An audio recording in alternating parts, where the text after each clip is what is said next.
한 주간 기업 최고 CEO들의 동향을 살펴보는 CEO 풍향계 시간입니다. 호황을 기대하는 업계 경각심을 준 CEO도 있고 5월 가정의 달을 맞아 아이들을 만날 CEO도 있습니다. 김주영, 문영민 기자가 전해드립니다. 최근 상승세를 타고 있는 반도체 업황에 대해 최태원 대한상공회의소 회장 겸 SK그룹 회장은 냉정한 평가를 내렸습니다. 이 호황이 오래가지 않을 것이라고 진단한 겁니다. 최 회장은 반도체 시장의 롤러코스터 장세는 앞으로 계속될 것이라며 올해 좋아진 현상이 얼마나 가겠느냐 하면 그리 오래 안 간다고 생각한다고 말했습니다. 작년에 반도체 시장이 너무 나빠서 올해 상대적으로 좋아지는 것처럼 보이는 현상이 있다는 겁니다. 평균 4에서 5년을 주기로 반도체 시장이 크게 좋아지는 이 슈퍼사이클을 맞을 수 있다는 기대감에 경각심을 일깨우는 발언입니다.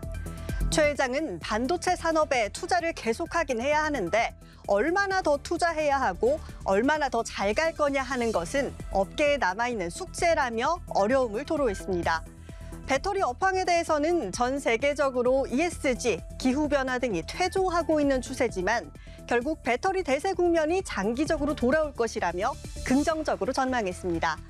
전기차가 일시적 수요 정체를 겪다 보니 그 밑에 있는 소재 배터리도 어려움에 놓인 건데 그럼에도 전기차는 영원히 없어지지 않을 거라고 설명했습니다.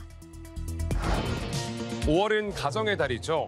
휴일도 많고 어린이날도 있어서 아이들이 정말 즐겁게 보내야 하는 한 달입니다. 양종희 KB금융지주 회장은 어린이날을 앞둔 지난 3일 KB 여의도 어린이집을 직접 찾았습니다. 50여 명의 어린이에게 KB 스타프렌즈 캐릭터가 그려진 안전카드와 안전우산, 또 어린이들이 편하게 앉아서 책을 읽거나 놀이 활동을 할 수 있는 접이식 책상과 함께 수제 쿠키를 선물했습니다.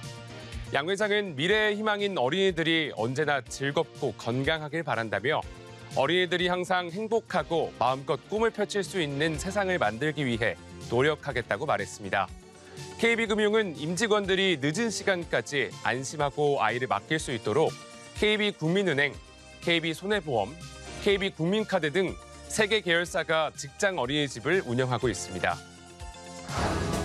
임종용 우리금융그룹 회장이 보험업에 진출하겠다는 의지를 강하게 드러냈습니다. 최근 롯데손해보험 인수 의향서를 제출한 것과 관련해 균형 있는 포트폴리오를 갖추기 위한 것이라고 설명했습니다. 지난해 3월 취임한 임 회장은 우리금융의 종합금융그룹 비전을 향해 한 걸음 한 걸음 나아가고 있습니다.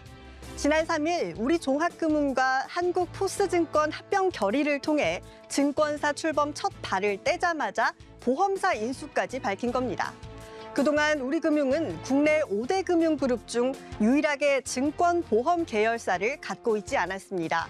그는 보험사 인수가 증권사처럼 시급하지 않기에 서두르지 않겠다며 적정한 가격이 가장 중요하다고 덧붙였습니다. 또 26년 만에 민영화를 완성한 우리금융이 민간 금융회사에 걸맞는 적극적이고 진취적 문화로 바뀌어야 한다고 강조했습니다. 한화생명이 리포그룹과 인도네시아 노부은행의 주식 매매 계약을 자카르타에서 체결했습니다. 계약식에는 한화생명 여승주 대표이사 부회장과 김동원 최고 글로벌 책임자 사장과 리포그룹 대표 등이 참석했습니다. 김동원 사장은 김승현 한화그룹 회장의 아들로 그룹의 금융 부분을 이끌고 있습니다. 한화생명과 리포그룹은 금융계열 협력을 넘어 미래 성장 동력 발굴을 위한 다양한 사업 영역에서 인프라와 네트워크, 노하우 등을 다각도로 지원하고 협력하기로 했습니다. 이번 계약은 한화금융이 인도네시아에서 손해보험, 증권 자산운용에 이어 은행업까지 진출한다는 의미를 갖습니다. 한화생명은 베트남 생보사를 시작으로 인도네시아 손보, 증권업, 또 은행까지 글로벌 사업 영역 확장을 계속하고 있습니다. 기업이 사업을 확장하는 가장 쉬운 방법은 인수합병입니다. 새로운 영역의 기술과 노하우, 또 시장까지 바로 접근할 수 있기 때문인데요. 하지만 사업 확장의 가장 어려운 방법 역시 인수합병입니다. 서로 다른 문화의 두 기업이 어떻게 결합하느냐에 따라 기업의 운명이 결정되기 때문입니다. 정체에 빠진 한국 경제가 발전하기 위해선 시너지를 낼 수 있는 인수합병이 어느 때보다 필요해 보입니다. 지금까지 CEO 풍양계였습니다.